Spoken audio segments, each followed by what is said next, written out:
Hey, yeah, we got it. We got it. Let's go. Live Holy and direct. There we go. There we go. And it's a Ferrari and a Lamborghini, Bisping, not two Lamborghinis. Oh, I've got to get it together. What I a know, fool I I know. am. I What a know, it's fool. okay. Hey, Sean, obviously congrats on everything, buddy, but we got to start with this. Merab Dvalishvili put in the cut. Dana, obviously promoting this show and spending a fortune, was kind of annoyed that he even chose to put that on social media. Seeing as you're the guy that he's fighting, what's your thoughts on all of that? Yeah, I mean, the cut, I see Dana's point of view. It's like he just doesn't want that fight to fall out. Does Dana actually care that Merab has a cut? No, Dana probably doesn't care. Merab could lose his arm, and I don't think Dana would actually care. It's the fact that it risks the potential of the fight. That's what is the issue there with maybe the commission or something like that, not letting the fight happen. But Dana actually cared if Merab got cut. Merab's about to get cut from the UFC after this fight, let alone have a little eyebrow cut. That's the last cut he needs to worry about is his eyebrow. Yeah. Look, listen, it's just a cut, and it didn't look like a bad cut, let's be honest, Correct. But, how old are you, Sean? 29. 29. So you probably grew up with social media. It's a big part of everyone's lives. He's promoting the fight. From his perspective, he's just like, this is an interesting in the day of the life type of thing. Probably didn't just think it through. The Sphere, man. How excited are you for this, Sean? I'm very excited now that it's like, the last fight, the pay-per-view was last weekend. So now it's, it's always the next pay-per-view, what's being talked about. So now that fight's over, we got the Sphere coming up. A little annoyed-ish about the promotion of the Sphere. The Sphere's the show. I'm the one doing interviews, not the Sphere. Let's promote Sean versus Merab, the Suga Show. I'm the one fighting. Let's go, baby. But you know what? It is what it is. The Sphere's going to be fucking legendary. It'll be epic. It'll be cool. But, yeah, I think these next few weeks are really going to, things are still going to start coming out. ESPN will start posting. UFC will start posting. So it's going to feel big soon. Yeah, no, listen, I kind of get your point, but you've got to look at it as a massive honor because if it is the only one that they do there and you're the guy that they chose to headline it, because with the greatest of respect to Merab, you're the champ, you're the superstar, and you're the guy that they put on the one and only Sphere event. I mean, that's an honor. Absolutely correct. Very honored. I mean, Ilia and Max wanted this card. Conor was saying he wanted to come out of rehab to get the card, and they chose me, so I'm very honored. What's going on with you and Conor? Because I saw you going back and forth a little bit. I don't think anything else anymore. I think it kind of just ended there, and I'm sure he'll do a little something and start throwing out some more tweets, and they'll start back up. But so right now, I think it's just kind of at a stalemate. Yeah, you said though that's a fight that you would welcome. Of course, I mean yeah, I mean, of course, I think anybody in the UFC, if they got an option or opportunity to fight Conor, they would. Would you get a Lamborghini yacht one day? I see the Lamborghini and the Ferrari. Are we working towards the yacht?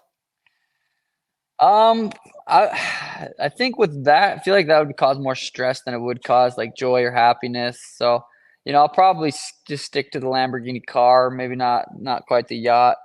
That seems a little bit too stressful, but you never know. You make so much money, and then you're like, what do I do with this one? So we'll see. Yeah. Probably not, though.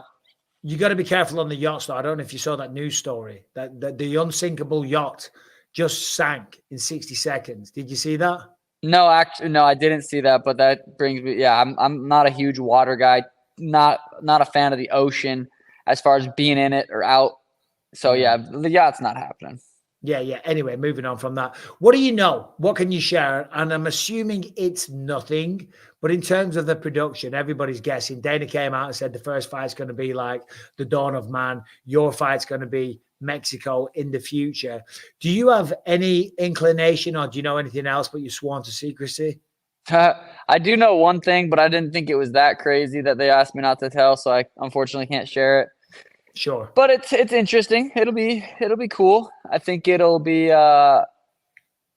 we'll see how it goes. It's something small, but could be really interesting. Obviously I'm going to be fighting, so and I'm talking about something on the Sphere, projected on the Sphere. So there's that, but other than that, no, I have no idea. I mean, I went and did some promotional shoot when Merab and I faced off over the Sphere. We did some different green screens and blue screens and stuff for us projected on the sphere inside the screen. So there's some of that stuff going on. But as far as like what else is gonna be on there, I'm not exactly sure.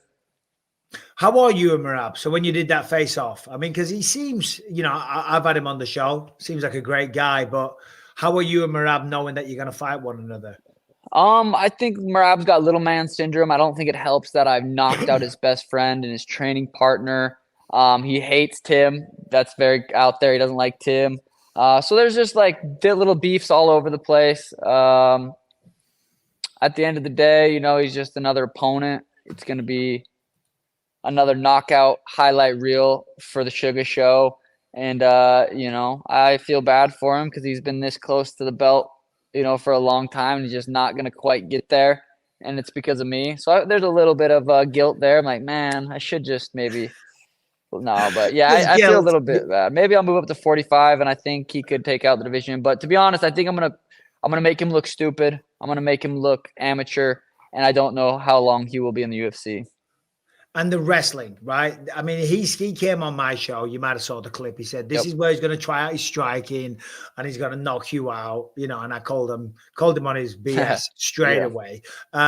It's the wrestling that's going to be his path to victory. I saw your interview that you did with Brett Okamoto, and I kind of agree because you are tall, you are long, you are fast and accurate, you got slick footwork. I think he's going to have a hard time even getting on the inside. Yeah, I mean, it's kind of a lose-lose for him. Him trying to wrestle is what's going to get him knocked out, to be honest. But also, him trying to strike with me is not really going to go his way either. So it's kind of a position for Merab to be in, having to fight me for the title. But again, it's like I have to show up. If I show up September 14th at the Sphere like I do, like I did against Aljo, like I did against Cheeto, I beat Merab. So, and I'm very good at showing up when the moment matters the most. I pride myself in being able to do that every time. So if I show up, when I show up, I'm gonna get the job done. I feel like I am a better athlete. I'm a better fighter. I have better IQ, and better fight IQ too. I might throw that one in there, and I'm gonna piece him up. Yeah, I mean, listen, your rise, Sean, has been phenomenal. Right from day one, you kind of said what you were going to achieve, and you've followed through, and you've lived up to that, and lived up to the hype as well. Because that's the hard part, isn't it? The UFC see a guy like you that's marketable, but you got to be able to back it up, and you got to be able to fight. And ever since the opponents have got harder and harder, you have done that in style. I mean, the way you knocked out Aljamain, the beating on Cheeto, and if you get through Merab next, I mean, you got nothing but massive options. You've got Topuria. I know you've been talking about that. There's Conor McGregor there. Of course, you were talking about Umar Nurmagomedov and that he needs to shave his unibrow. Yeah, he should probably wax just in case, because you don't know if it'd be horrible for Merab to pull out, and then they're like, hey, Umar, it's your shot. And he's got the whole thing going. So I would just let him know, get it cleaned up now, just in case.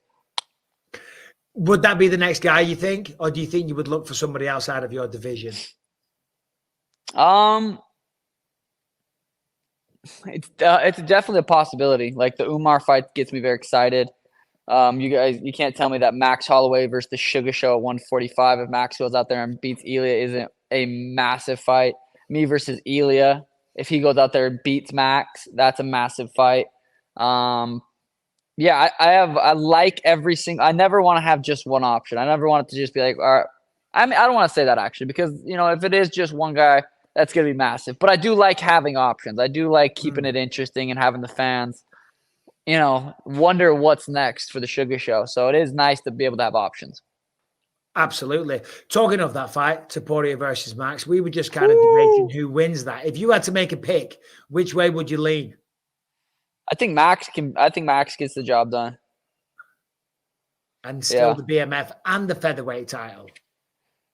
Yeah, I mean, I heard or saw Ilia say the BMF title wasn't on the line or whatever. I'm like, if you're the BMF champ and you're fighting, that thing's on the line. So Max goes out there and wins, 45, BMF champ. I move up. I beat Max. I'm the BMF 35, 45.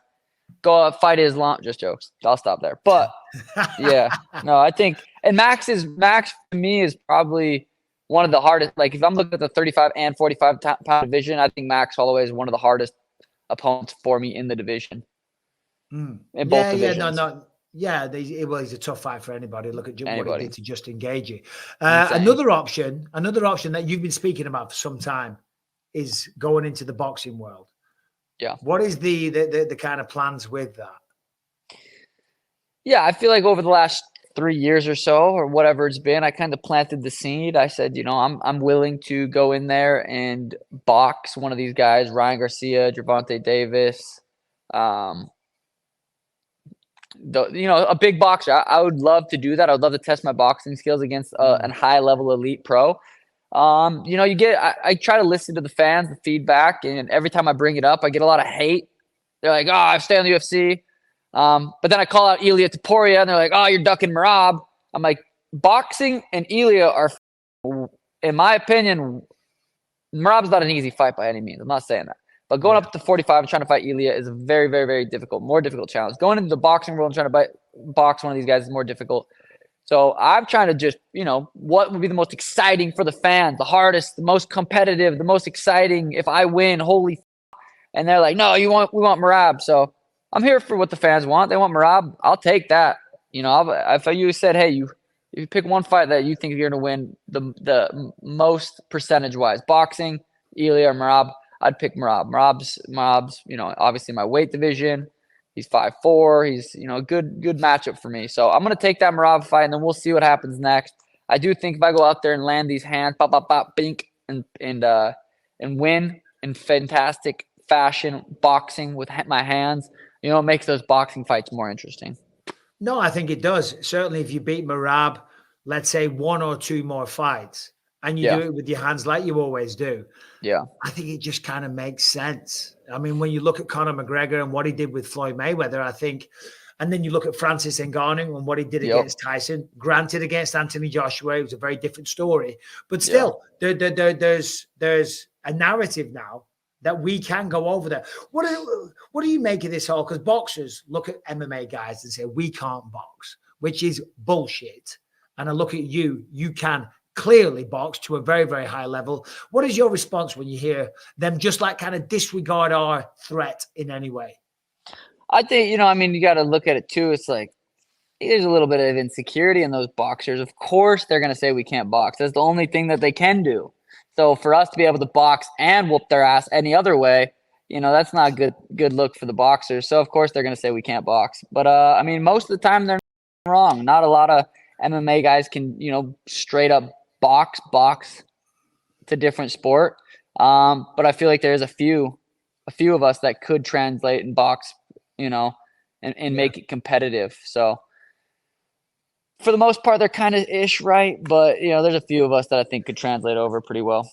No, I agree. Talk to me about Tim Welch. And thank you. I've come on your show now a couple of times. Great podcast. Tim seems like a great guy. He does seem to rub some people up the wrong way. I know Merab has an issue. He said that, he's going to get his hands on him. Yeah. Perillo didn't like him back in the day. Yeah. Talk to me about your relationship. Talk to me about the kind of, the input that he has in your day-to-day fight camps. Yeah, Tim and I have been best friends. I moved down here when I was 19. So 10 years ago, I moved down here. Never lived anywhere other than my parents' house. I got an apartment with Tim. And we kind of, I grew up with Tim basically as far as being an adult. Like he was fucking, I didn't know how to do laundry or the dishes or be a good roommate. So it started way back then. He was still trying to get in the UFC. He was in Bellator. He was on Fight Master. He was doing his thing, fighting. Every time I had a fight coming up, he would kind of transition into coaching. He would hold mitts and help me with my diet and stuff like that. And over the years, it just kind of got more serious about the role of coaching. And then, now obviously he's like my full-time head coach. But Tim, for me, Tim's one of the funniest motherfuckers. Like I can see how he rubs people the wrong way online. And like Merab's the one saying he wants to fight Tim, and Merab's 5'4", 130 pounds. Like he's a little guy. So for Tim to reply, it's a lose-lose. But for Tim, you got to reply. You're getting called out by a fucking little guy. And so Tim's like, dude, well, I mean, I even said it too. I'm like, Tim would fucking fuck you up in a fight. And then everyone in the comments were like, oh, Tim couldn't even get in the UFC. Tim was on this. Tim was on that. Tim, lost in Bellator. Like, Tim's very, very, very skilled. And he still trains competition training jiu-jitsu at a very high level. He still hits mitts. He's in there holding mitts for me. He's seeing it. He still spars. He watches. He's very in the game. So for people to say that Merab would beat up Tim in a fight is fucking crazy. Tim got in Bellator. Tim was fighting this undefeated Russian when he was like 20 years old in Bellator. Tim didn't have the guidance that I have to say, hey, that's not a smart fight. Let's not fucking fight this guy. What are you doing? You're 20 years old fighting this like undefeated Russian guy that's very, very fucking dangerous. But he didn't have that guidance. So he took some bad fights, lost some fights, and his career didn't play out the way he wanted it to. But I mean, I think he's in a very good position, doing what he's doing, running a very successful gym, killing it on social media. He's my head coach. We got a couple guys coming up. Tommy McMillan, the Contender Series is coming up. Tim's really been helping a lot with his camp. So, Tim's in a really, really cool position right now, and I think he loves what he does. No, that's beautiful, Sean. It really is. And I'm kind of jealous in some ways, because to go through the journey of what you're doing right now, being a fighter, and certainly somebody with your success, it's hard to know who to trust, Yeah. And of course, in this, it's a tough path anyway. So to go through this with somebody that you've known for so long, somebody that's in your corner, in your training camp, and also someone around that you can trust, not only with the money side of things, but probably with your life, that is so important. Yeah, no, I've been very, very, very lucky with like the group and the team that I've kind of assembled around me. Brandon Harris, strength and conditioning coach, met him like 5-6 years ago, and just put my trust in him from the strength and conditioning aspect. Dan Garner, nutritionist, literally changed my life. You get into this sport, you want to be the best in the world, so you start doing certain things to be the best in the world in the sport.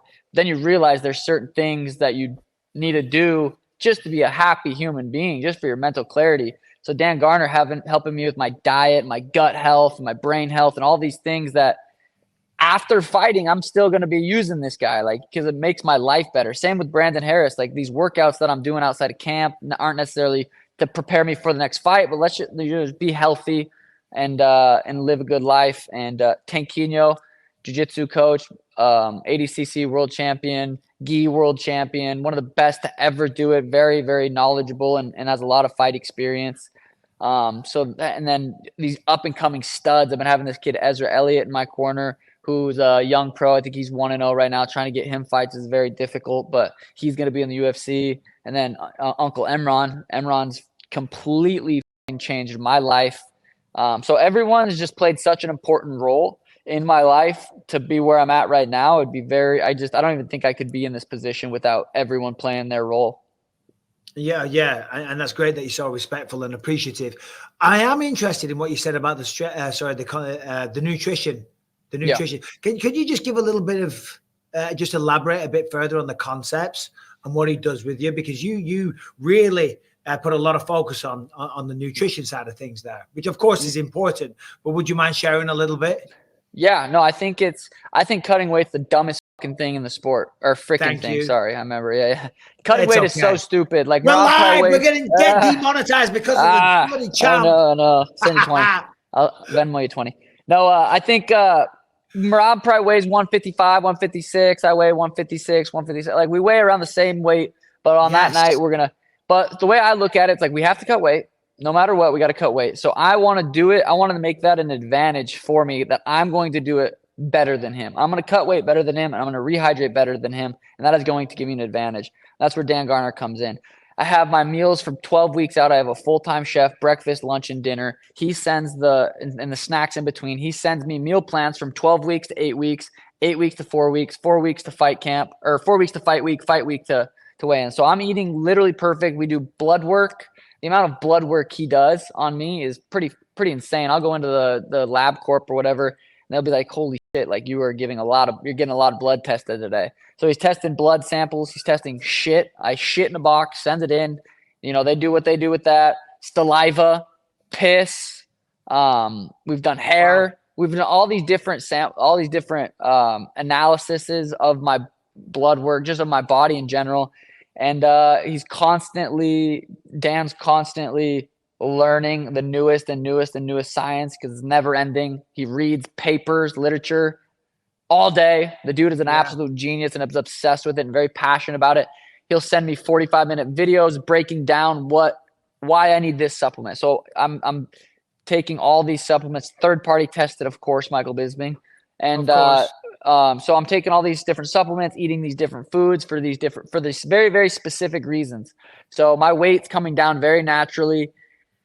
And then, certain days out, we cut carbs, then we cut salt. I mean, that's all pretty normal stuff, but he has it down to an absolute science. And then the rehydration, there's dudes that eat pizza after weigh-ins. There's dudes that eat pancakes. There's dudes that are sucking on maple syrup. So, that was me. I mean, I feel like if there's going to be cutting weight, I want to be able to use that towards my advantage and do it better than anyone else. Yeah, no, without question. And it seems like you're so dedicated. This is the side of things that people don't necessarily see. You put yourself on social media and you're messing around a little bit and you're being hilarious. But what you're going through there is meticulous. I mean, that is insane. But just real quick, what do you eat after you've weighed in and you've got a guy like this? What type of foods are you eating? Can't give away all the secrets, but it's very little micro meals, lots of them. Because I just gorged. Yeah, exactly. Yeah. You don't want to overeat, and you want to eat stuff that your body's very familiar with, knows how to digest. Obviously, a big part of it is the liquids, rehydrating, especially because we're not allowed to do IVs. We got to hydrate. I actually I got into cutting weight and stuff after the whole IV thing. So I've never rehydrated with an IV. So I never even knew the difference between that. But rehydrating with the liquids, eating a small amount, every few hours rather than, stuffing your tits. But that takes a lot of discipline. When I started, you could use the IVs. And then, of course, that changed halfway through. And with the IVs, it was so easy. You would just strap yourself in, right? Go back to your hotel room because you know what it's like. You're exhausted. Fall asleep and you take a little nap, for like an hour, and you wake up and you're back to normal. You feel $1 million. And then they got rid of the IVs because it could be a way of people mask inducing and stuff like that. And then it just became an absolute pain in the ass. With all the meticulous blood work and the testing that they're doing, they're looking at so many different things. And of course, it's no secret you smoke a lot of weed. Do they find anything in there that they advise against, or is it, there's no issues with what they're finding? I'm genuinely curious. I'm not passing judgment or anything like that. I'm no saint. You know what I'm saying? No, yeah, to be honest, this camp I've probably smoked 3 times in the last 12 weeks. And if I do smoke, it'll be a vaporizer out of a volcano. So there's very low temperature. But this camp, I've never felt like I was addicted to marijuana or weed. I literally sometimes I just don't. I've barely been smoking at all this camp. So he's never said anything referencing that. I'm very open to with him. Like, hey, I did this, I did that. For when I do certain blood works, like he'll ask me all those questions and I tell him, but he's never said anything how it's affected me negatively. Yeah, and at the end of the day, you got to live your life to a certain degree as well, and what makes you happy, So, congrats on everything, Sean. I mean, so finally, UFC Sphere, the fight's going down in the future. 306. What's the date? September 14th. 24 days. Sean O'Malley show at the Sphere. Yep. How does this one end? It's either going to end like Aljo fight or the Cheeto fight. I'm going to knock him out early, or I'm going to piece him up for 5 rounds. One of those 2 ways I'd be very happy with. I love knockouts. I love putting people's lights out cold. Yeah. That is always the goal. But again, I'm always prepared for a 25-minute war, and you got to be prepared for a 25-minute war against someone like Merab, who's going to be constantly shooting and constantly on the gas pedal. So that's what we're preparing for. Yeah, and I can't wait for it. Just last one, it just popped in my mind. Sean, the success you've had is unbelievable. You make a lot of money. You're a very, very famous guy, but there's never any controversy with you. You never seen. No, but there's never any, you got into this, you got into a fight, you were falling out of a nightclub, there's never anything like that surrounds you, or maybe I'm just not looking on the right websites or whatever. How do you stay out and avoid any kind of conflict in that regard? Give it 5 years and then ask me that. No, so far so good. We're right now the goal is to be the greatest fighter of all time, at least for my era.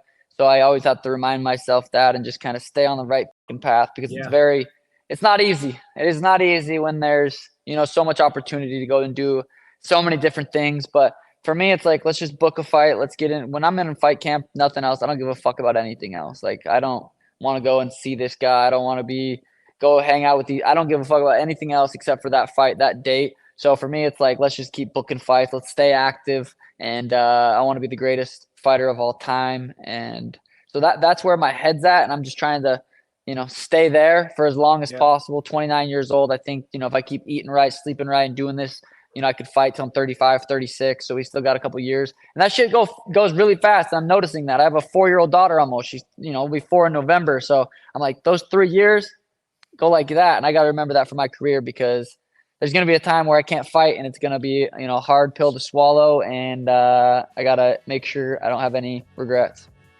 Very, very well said. And that's a great place to end. Sean, thank you for your time. Good luck in the fight. Big fan. You take care. Have a great day. You're the man. Peace, Bisping. Peace, boys. Take care, Sean. All the best.